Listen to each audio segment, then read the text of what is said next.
গল্পের নাম টুম্বির। লিখেছেন ডাক্তার আনোয়ারুল হক। রিমা ছিল একজন কলেজ ছাত্রী। তার সবসময়ই লেখালেখির প্রতি গভীর ভালোবাসা ছিল। সে কবিতা, গল্প এবং ব্যক্তিগত অনুভূতিগুলো লিখতে পছন্দ করত, কিন্তু তার লেখাগুলো কেবল ডায়েরির পাতায় সীমাবদ্ধ থাকতো। অন্য কেউ তা পড়তে পারত না।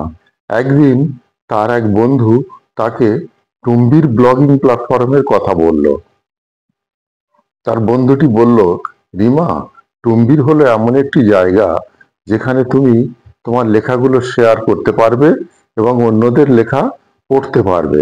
রিমা টুম্বির সম্পর্কে আগ্রহী হয়ে উঠল এবং একটি অ্যাকাউন্টও খুলল। সে তার প্রিয় কবিতা, গল্পগুলো সেখানে পোস্ট করতে শুরু করলো। প্রথমে রিমার ব্লগে খুব কম লোকই আসতো, তবে সে নিয়মিত পোস্ট করতে লাগলো এবং ধীরে ধীরে কিছু পাঠক তার তৈরি হলো। তার লেখার প্রতি আগ্রহ তাদের বাড়তে থাকলো। টুম্বিরের বিভিন্ন কমিউনিটিতে যোগ দিয়ে সে নতুন নতুন বন্ধুদের সাথে পরিচিত হলো এবং তাদের সাথেও তার লেখা শেয়ার করতে শুরু করলো। একদিন রিমা তার জীবনের একটি গভীর অনুভূতির ঘটনা নিয়ে একটি ব্লগ পোস্ট করলো। তার লেখাটি এতই আবেগপূর্ণ ছিল যে তা দ্রুত ভাইরাল হয়ে গেল। অনেকেই তার পোস্টে কমেন্ট করলো এবং তাদের ব্যক্তিগত অভিজ্ঞতা শেয়ার করলো। রিমা দেখলো যে তার লেখার মাধ্যমে সে অনেক মানুষের হৃদয়ে পৌঁছাতে পারেছে। রিমার ব্লগ ধীরে ধীরে জনপ্রিয় হতে থাকলো। বিভিন্ন কমিউনিটিতে তার লেখা প্রচার করতে শুরু করলো এবং তার পোস্টগুলোতে হাজার হাজার ভিউ, লাইক এবং কমেন্টস আসতে লাগলো।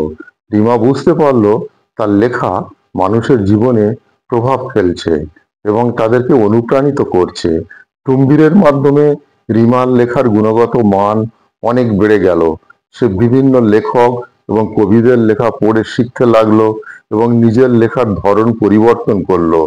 তার লেখা আরো পরিণত হলো এবং প্রাঞ্জল হয়ে উঠল। বিভিন্ন সাহিত্য কমিউনিটিতে তাকে তাদের লেখার প্রতিযোগিতায় অংশগ্রহণ করার জন্য আমন্ত্রণ জানালো। কিছুদিন পর রিমা টুম্বির ব্লগিং প্ল্যাটফর্মে একটি সাহিত্য গ্রুপ খুললো, যেখানে নতুন লেখকরা তাদের লেখা শেয়ার করতে পারবে এবং পরামর্শ পেতে পারবে।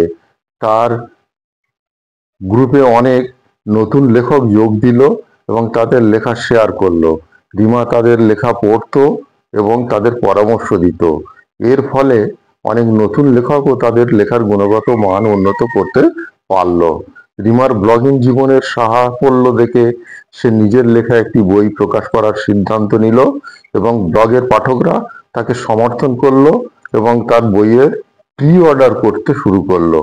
বইটি প্রকাশিত হওয়ার পর তা পাঠক মহলে বেশ সাড়া ফেলল এবং রিমা একজন প্রতিষ্ঠিত লেখিকা হয়ে উঠল। এই গল্পটি আমাদের শেখায় সঠিক প্ল্যাটফর্ম এবং পরিশ্রমের মাধ্যমে আমাদের স্বপ্ন পূরণ করা সম্ভব।